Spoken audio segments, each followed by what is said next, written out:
Nice to meet you. A pleasure. If you need anything, let me know. Appreciate the hospitality. Yep.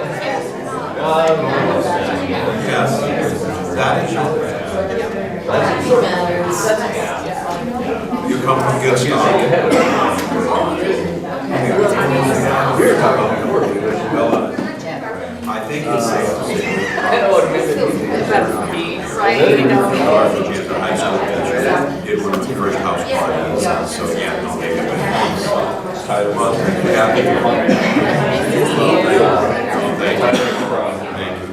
thanks everyone again. So is this guy. Thanks for getting out here. We appreciate it. Thank God the Vikings aren't playing or something. You said yesterday was pouring rain, and we're like forced everybody inside. Hello everybody, thank you for coming. We're going to have Gwen come up and I'm going to start the program off. And yeah, let's get started here.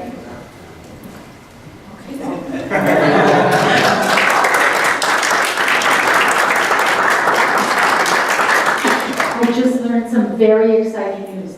Tim, David right here knows the Apple Barn, and it's your wife's family. No, my mom's side of the family.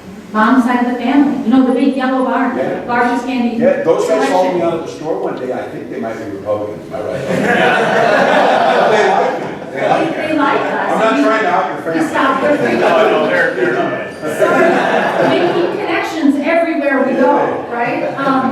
Hi, I'm Gwen Walz, and in parades, I sometimes say I'm married to Tim Walz for now. Usually it's a laugh.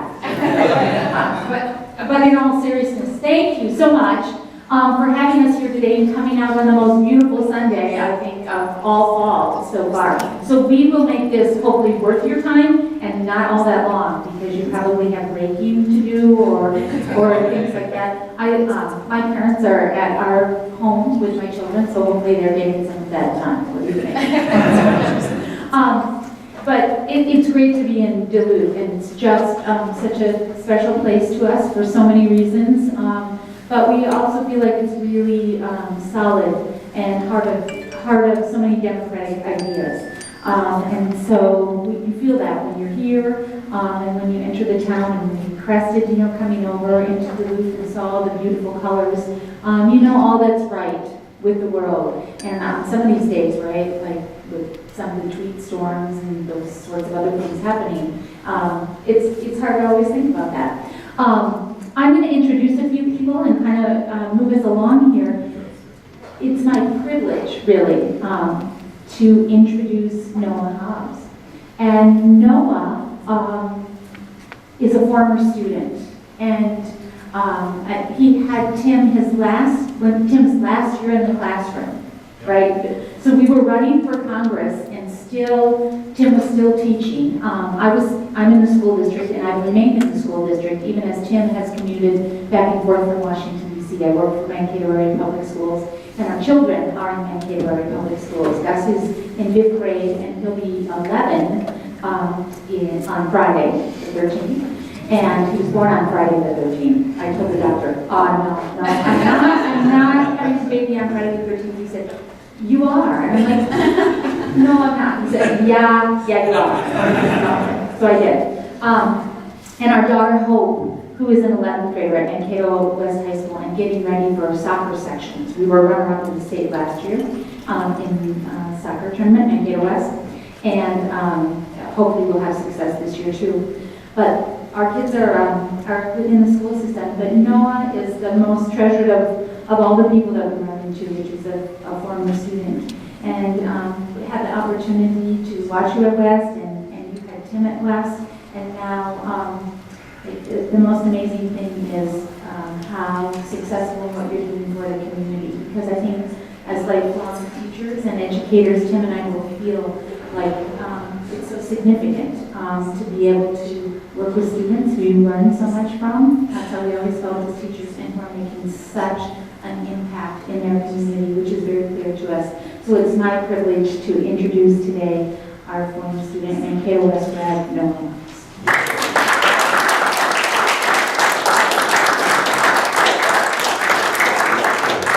Well, thanks for that. I wish I could have that every day. Great way to start. So I'm Noah Hobbs. I'm a Duluth City Councilor here, and I actually want to start off with saying how excited I was when Congressman Walz actually picked Peggy Flanagan as his running mate.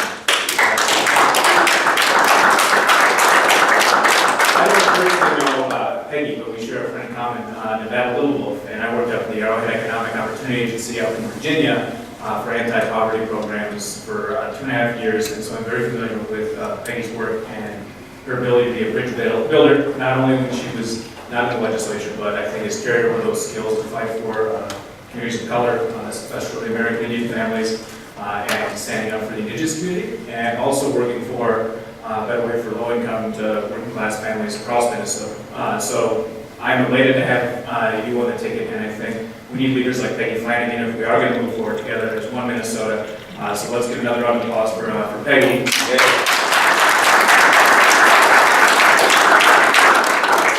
And so I actually have the distinction, as Wendy said, to be the last class that Mr. Walz, Congressman Walz, at Mankato West. So I came up here in 2007 to attend the University of Minnesota Duluth and to play baseball and all of that. But I'm sure every one of you here has a story about their favorite teacher, and I'll share you a quick story about my favorite teacher.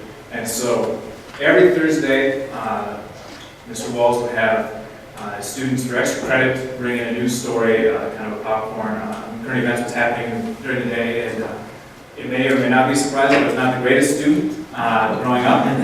So any time that you gave me extra credit opportunity, I would jump at it. And so I would remember Thursday to Thursday religiously reading the Mankato Free Press and the Star Tribune and looking online to find news stories so that my classmates and colleagues would not get those extra credit points, so that I'd have a news story that wouldn't be redundant. And as the quarter went on, I found myself less and less concerned about getting extra credit points and more interested in what was going on in my community and my state and the world around me.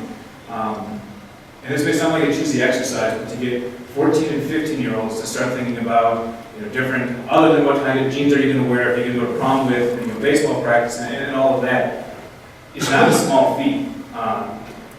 And so I think I speak for most of my classmates, and specifically myself, that Mr. Walz has provoked the social conscience in me and realizing that there are injustices in this world that we do need to take care of, that there are poor people that need help, that families need affordable health care, and that every child just needs an opportunity for their full potential.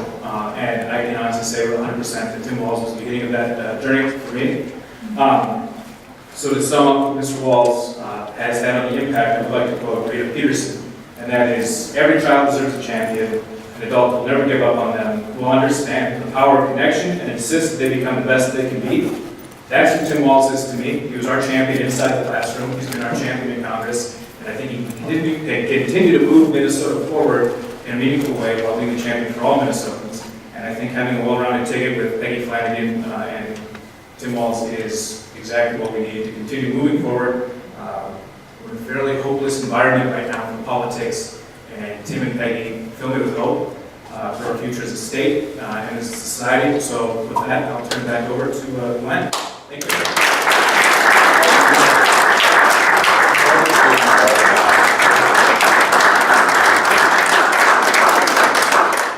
Well, that's all you ever need.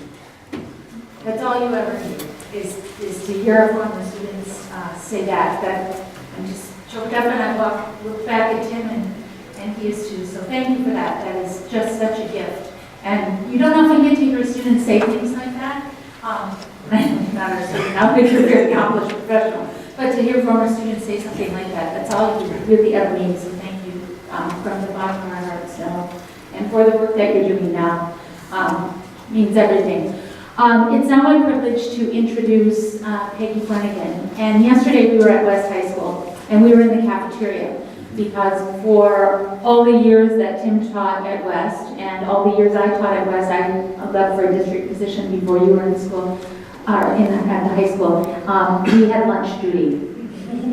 And lunch duty is sort of survival of the fittest, but Tim and I grew to love lunch duty because it was a time when you could connect with students and in a different way than you did in the classroom, and hear their stories and hear their humor and just, be part of kind of a different side of things at the school. But we were back in the lunchroom yesterday, and I told Peggy that Tim and I are partners in all things, including lunch duty. And now I was introducing her into that partnership, and it's a really important and intriguing partnership that they're going to have as governor and lieutenant governor in Minnesota. But it all has to start in the Mankato West lunchroom, because that's where all things do. But Peggy told a story, and I'm stealing a little bit of her bio, about growing up, as she did with a single mom, who didn't have all the economic advantages that some of our children have, but many don't. And having a different colored lunch ticket in the lunchroom. And we used to do those inhumane things, right? We'd give free and reduced price lunch kids like a blue ticket, and everyone else didn't need a ticket, they got a red ticket. And sometimes I think we just don't think through those things as educators and as policymakers, and I think it's really important to listen to stories like that and think about the implications of every single decision we make through that lens. And what was really important about what Peggy did and the story she told is afterwards, we had students who were there. They were getting extra credit for their social studies class, so they came to the announcement. Still a tradition at West there. And one of the students said to Peggy, I'm one of those free and reduced price lunch students, and your story gives me hope. Right? And Peggy shared that with us at dinner. And I thought, what a place we are creating for all Minnesotans and for one Minnesota through someone like Peggy Flanagan. And so it is just my privilege and honor to introduce the next Lieutenant Governor of Minnesota, who is authentic and articulate, and as I said in my Facebook post, fierce. And we can use her, and we need her right now. So it's my privilege, Peggy Flanagan.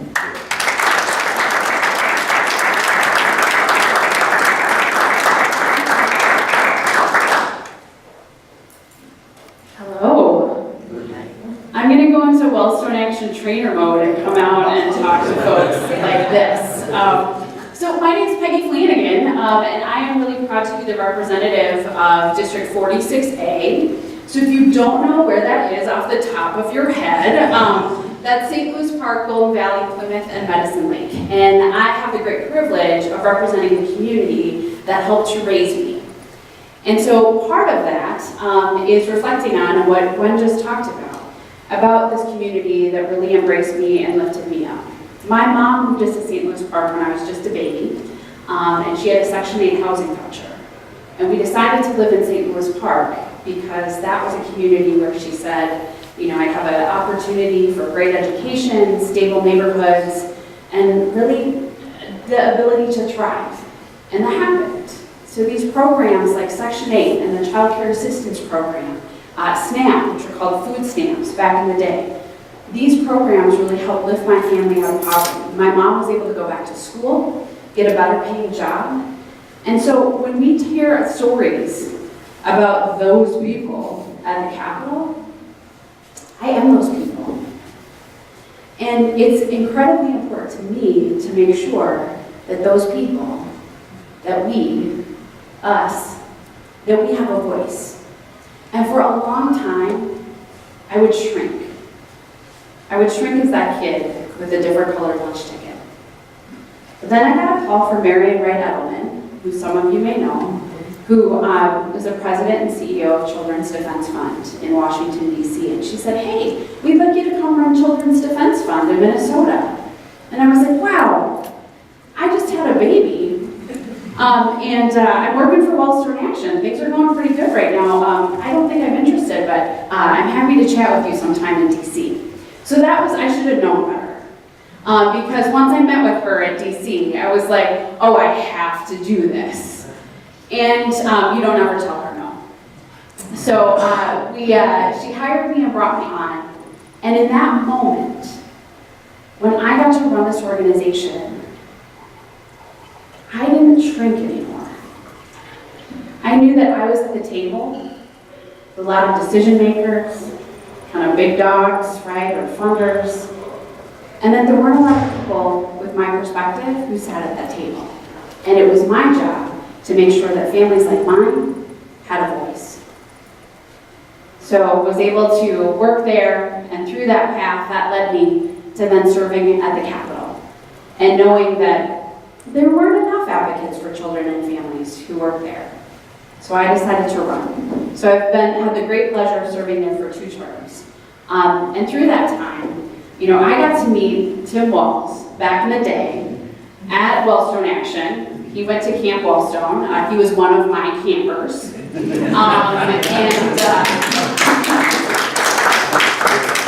And I was his trainer, but to be honest, Tim Walz didn't need a whole lot of training.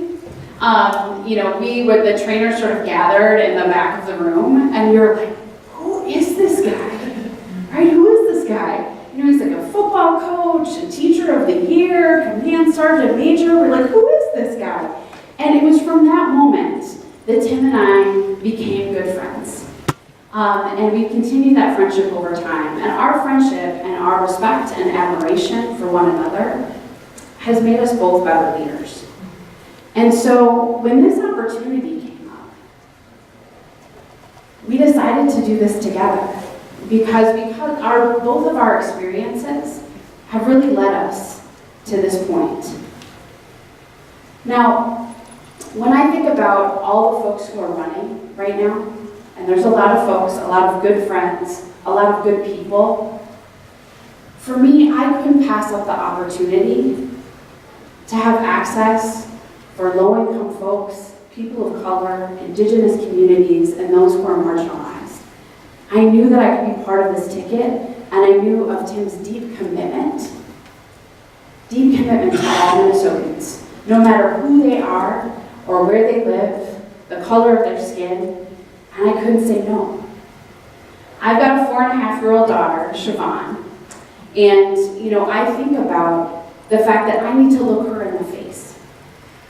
And I need to be able to tell her that Mommy did everything possible to make sure that you and other little girls like you have every opportunity in the world.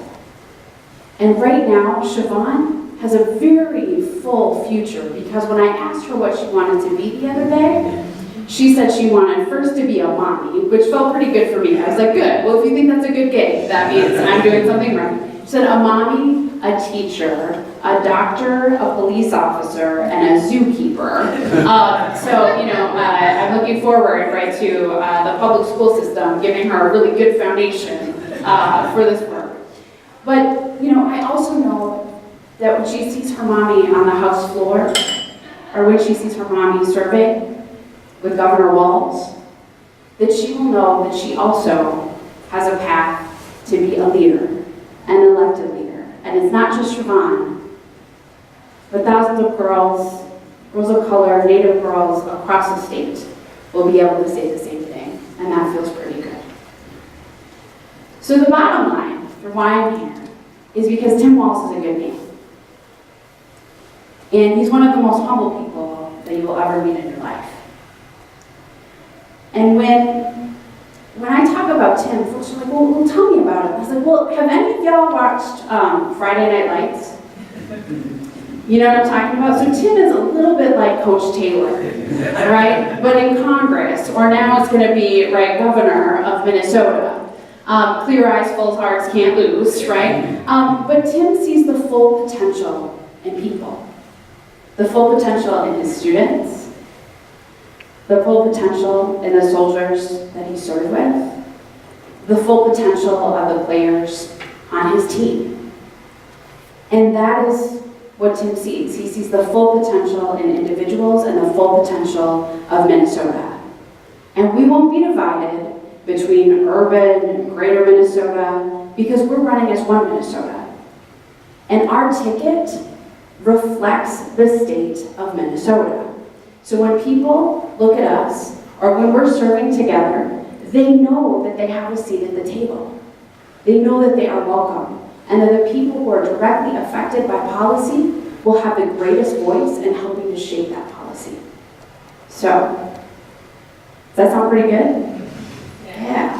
So with that, it is my great pleasure to introduce to you, and I'm so excited when I get to say this, the next governor of the state of Minnesota, Tim Walz.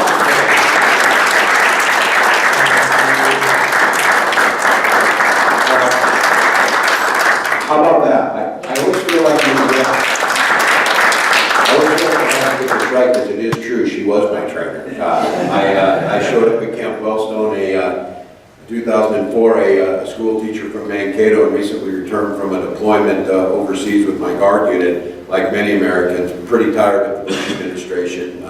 Think fondly back to those days almost now, bizarrely enough, and wanted to do something, and as Peggy said, to look my children in the eyes, the young ones at that time, and make a difference. And I remember going into that room, and I came home to tell Gwen, I said, I saw the smartest, most amazing, most confident, most passionate young woman at this event, and she was like 16 at the time, I think, or something. So, but it was a friendship right from the beginning, and Peggy's right. We have over the years stayed in touch, and Peggy talks about this. She's challenges me to think about things, challenges me to see things from another perspective, and I think this idea of the nonsense of a divided Minnesota or a divided country, it's going to be incumbent on us to fix that. It's going to be incumbent on this generation to bring back some belief that we can self-govern, that there is a common bond in our communities, that there is a way to find that bridge that goes across there. So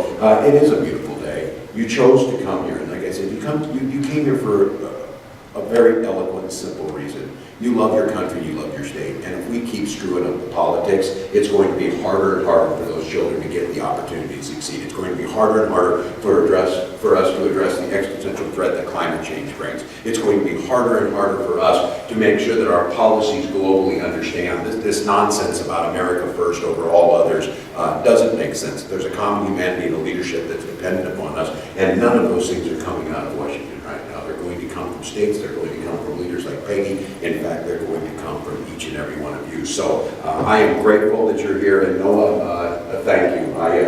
Gwen is right. As an educator, I think a validation of the work you do, And one of the highest praises you can ever get is the success of a former student and an understanding that it is all about trying to find the best in each child. It is about trying to provide those opportunities and then watch them go and seize them. I always said as a teacher, the first day I entered the classroom, a bright young teacher, I knew everything. The second day I knew nothing. And I spent 20 plus years trying to get it back. But what I understood very clearly is the intellect and the passions and the dreams that came into that room and all of the different backgrounds was that wonderful tapestry that made this country great. And thinking about what public teachers did for me. And so I'm grateful you'd be here. And I do want to be the next governor of Minnesota. And we will be the next governor and lieutenant governor of Minnesota. It is our time to end the politics we've seen, the politics of division, the petty politics. And you all know, watching it happen, all the progressive Midwestern states, from Ohio to Michigan to Wisconsin to Iowa, have all fallen. And it's always about the overreach of government, and it's always about the public employees and those that are the takers or whatever. But I tell you, having worked in Washington the last 12 years, it always comes down to the pettiness of a few people trying to get a little more, a few people trying to get up on someone else. And so coming to this, I am a school teacher from Mankato. It's what my parents do, it's what my wife does, it's what her parents do, it's what my siblings do. And feel so strongly about that as a passion. I joined the National Guard at 17, served 24 years. I have the privilege of being the highest ranking enlisted service member in the history of America to serve in Congress, and I now serve as the Democrats' ranking voice on the VA committee with an understanding. It's something I start every one of those VA meetings with an understanding that we as Americans have to do everything possible to make sure we care for our veterans. And if you really, really, really want to care for veterans, don't create any more of them. Stay the hell out of these wars of choice. Start investing in things. I would sure the heck rather send the Peace Corps than I would the Marine Corps to any place else in the rest of the world. Start expanding our politics. We understand here what that means. And so having done that and having come back and watching where things were at, we decided we'd run for Congress. And it's the way it's supposed to be. Because when I would call people up, like Todd, who was over in the sewer, and say, I'm going to run for Congress, they said, well, let me get this straight. Have you ever run for anything? No. Well, what are you doing? I'm a school teacher.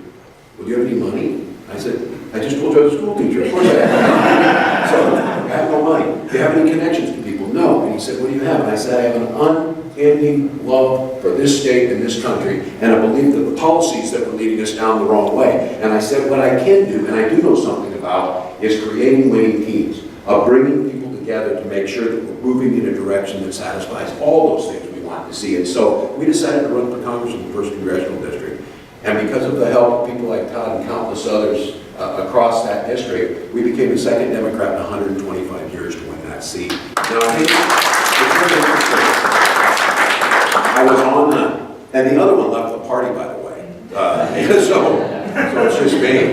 But we were doing WCCO this morning, and one of the questions she asked was, do you think you might be viewed as too conservative by the DFL or whatever? I remind people of this. In 2005, when we started running, it was at a debate at Bethany Lutheran College of all places, and that's when they were trying to get the federal marriage ban in. And they asked about, would you support the federal marriage ban? And I said, you know, my wife Lynn is here. The best thing that's ever happened in my life is being married. I would not stop anyone from choosing to marry the person they love. This is a Republican district in 2005, and we won. I remember thinking this: a fundamental right of basic health care coverage is a human right. And I remember when we were running in 2005, they said, what do you think about health care? And I said, I think every single person needs access to affordable, quality health care. That's something that they can provide to their family.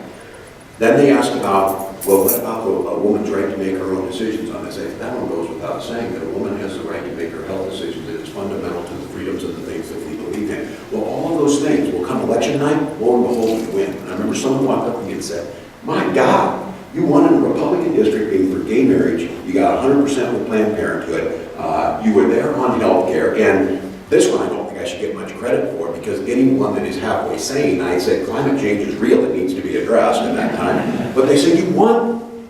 You won in spite of that. I said, no, you're missing the point here. We won because of that. That there was a message that resonated with people. And there have been people that have figured out a way to divide us. You know what's happening in our party. You know what's happening across the country, that there's divisions to try and find the smallest differences amongst us. But those core values that bind us, especially as progressives, the idea that every child has the opportunity to go in that lunchroom without being ostracized, and the idea that if you live in the greatest country on earth, you should be able to get some damn health care and have enough food to eat. And if you work a job and you're doing everything you can on that, you ought to be paid a living wage, and it's not outrageous to try and think you could do that. And if you really want to talk about innovation in education, I'll tell you a radical innovation. Fund public schools and make sure the teachers stay. So we're asking for your support, and I know it's preaching to the choir sometimes, and you came out on a beautiful day, but you know this, and it's not hyperbole. We must win this race. This is one of those that I hope every single person who's running this, and Peggy is absolutely right. There are friends and good people running this, but I can tell you what, if you can't take this progressive message through the doors of the VFW in Sleepy Eye, if you can't stand in downtown St. Paul or Minneapolis and take this message, if you can't figure out a way to bring people together to solve problems, they're going to divide us. And you know the game plan on this. You know the $50 million that's already raining down on us from the Koch brothers and others. They're going to come to show us as elitists out of touch who don't want it. They want to take their money and give it to those who don't want to work, and they want to stop us from creating jobs with all their ridiculous regulations, like the idea that it is so radical to believe that you would want clean water and clean air and a place to live, that we have to figure out ways to make those things work together. So they will bring that game plan, but here's what I'd ask you today is, I would challenge you, as Peggy said, to tell us we don't look like Minnesota. I would challenge you to say that we can't take this message to every single place. And again, we as Democrats seem to think that if we have the best 10-point plans, or if we're right on an issue, hell, most of the time we are right, we still lose elections. The point is getting to the center of people's lives and quit worrying about the center of politics. Being able to believe in the people when they look at you and say, Tim, I'm frustrated with where things are going. You saw it happen. 62 million people voted for this monstrosity we have in the White House right now. I refuse to believe that there's not a whole heck of a lot of those people that are just tired of working jobs and not getting paid anymore. That they're watching their public schools be underfunded and worried about what's going to happen to their kids. Or watching the things around them as their towns get smaller and smaller and the services go away, or it's harder to access health care. The problem was, we in this room know clearly who they are. They've told us. Maya Angelou was right. If somebody tells you who they are, believe them. We know who they are. Our problem has been we haven't told those people across this country who we are. It is a damn shame that there are 9 rural Democrats in the United States Congress left. 9. And I can tell you, winning one of those districts, that yes, I have one of the largest agricultural districts in the country. And I have the support of the corn growers. I also have Sierra Club. There are solutions that bring things together. There's ways to bind people together. There's ways to build tickets that make a difference, and that's what Peggy and I want to do. So if anyone thinks that this election for governor would be easy because people are going to be so mad with President Trump, go out on the streets and watch what's happening. Go out and listen to people where they're at. Go out into rural Minnesota, where he won by 17, 20. In some places in my district, 35 or 40% voted for him. In places where their schools are closing, their hospitals are closing, they have no grocery store. So this is an opportunity for us as Minnesotans to say the politics of divisions, the politics of pettiness that's happening in DC. If Trump wants to pull us out of the Paris climate change, that's fine. One of the first things I did when I was said I was going to run for governor of Minnesota, I called my good friend who I served with in Congress, Jay Inslee. He's the governor of Washington State. We'll bind with Washington and Oregon and California. We'll do it ourselves. And you know what we'll do in that? We'll create jobs. We'll create jobs. And the president says he wants to work with us on health care. Well, we'll see if he wants to do that. But we don't have time to wait around. There's too many Minnesotans that are being left out. We become governor and lieutenant governor of Minnesota. We'll create it so that anyone who needs to can buy into Minnesota Care makes sure. And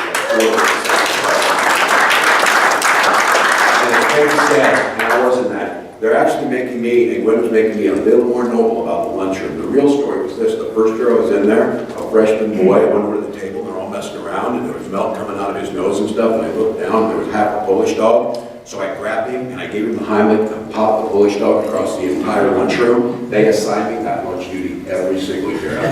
So it was not totally altruistic. So, but we're in it for the right reasons. You're here for the right reasons. I believe in Minnesotans. I want to run for governor because I too was that kid who was there when my dad was dying. watched my mom have to put off retirement because she had to pay the medical bills, but I also saw what good people did, and there were Social Security survivor benefits. Make sure my 8-year-old brother would go on. And I'm also that guy who knows that having public school teachers that inspired me and told me I could be something better than I thought I was is something that I'll never forget. I've also been that classroom teacher who takes money out of my own pocket to buy the supplies to make sure that kid gets what they want.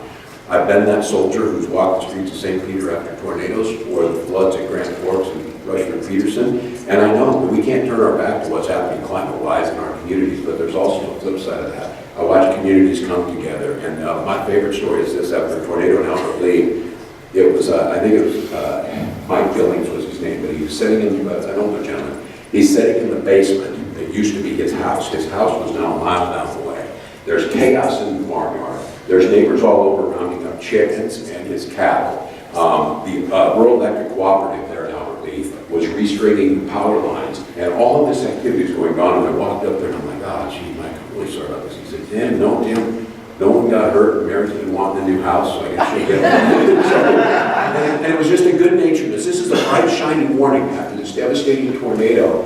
And then the best thing ever I saw, here came the rural mail carrier from the United States Mail, walking up the driveway, carrying the mailbox, put the mail in it and handed it down to me.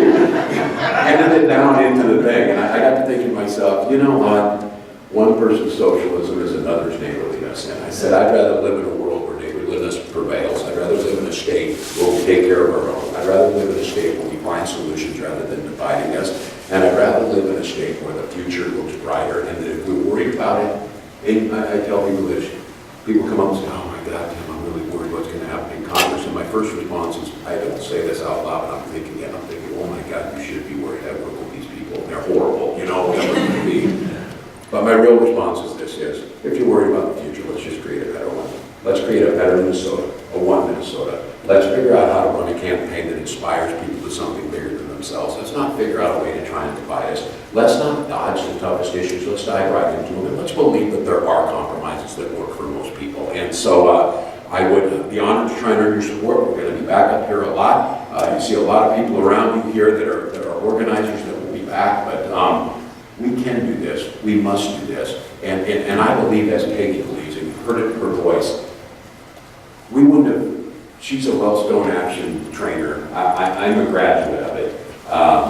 We're parents, we're teachers, we're sons and daughters, but more than anything, we're hopeful. And as our politics has become so small and so petty, I know these are challenging times, and I know there's difficult things, and I know there's sadness that comes up, but I think our politics must be predicated on a joyfulness of a better tomorrow. So our pledge has been to bring energy to this campaign, to bring a hopefulness, to take the slings and arrows that will come at us. But think about this, and I've ended this, in the horribleness of the last campaign, in a place where Democrats were getting wiped out across America, and in a district like mine, where I had to get 40,000 people to vote for President Trump and me. And don't think that doesn't keep me up at night, wondering how we do those things.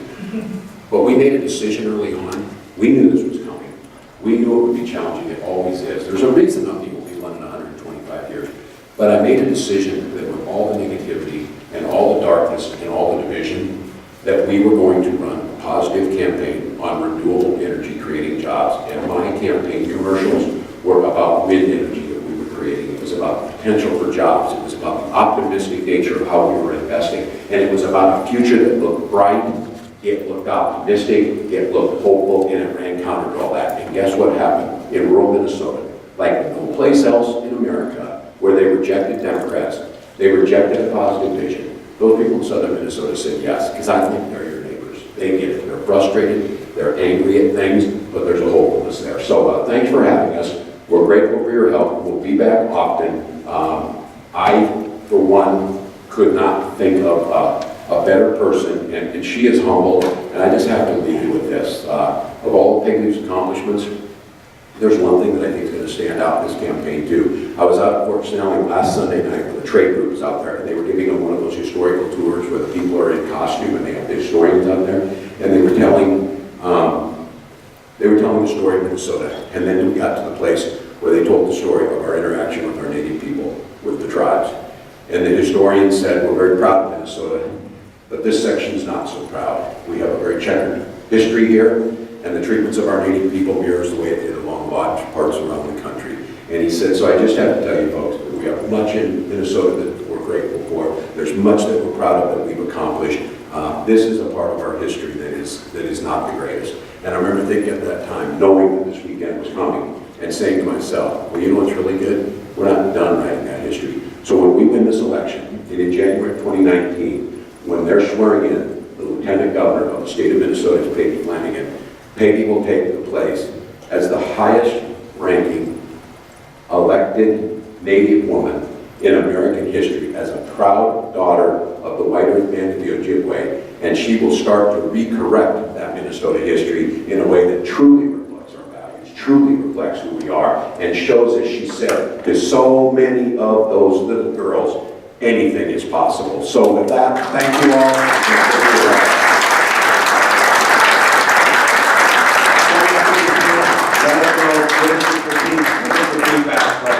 Our pledge to you is we will work our tail off, and we know how to win. We know how to build campaigns. So thank you all. Thanks a lot.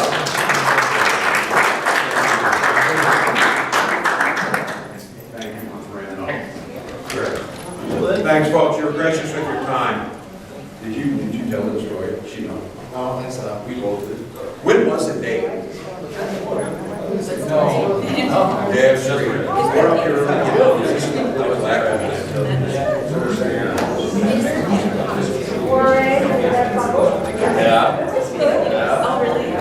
I see you.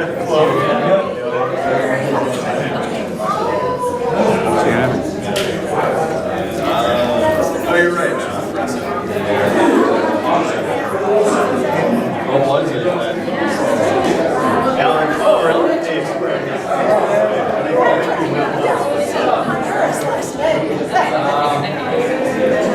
Yeah, it sounds like it would be the key. I want to tell people decided to make it down here.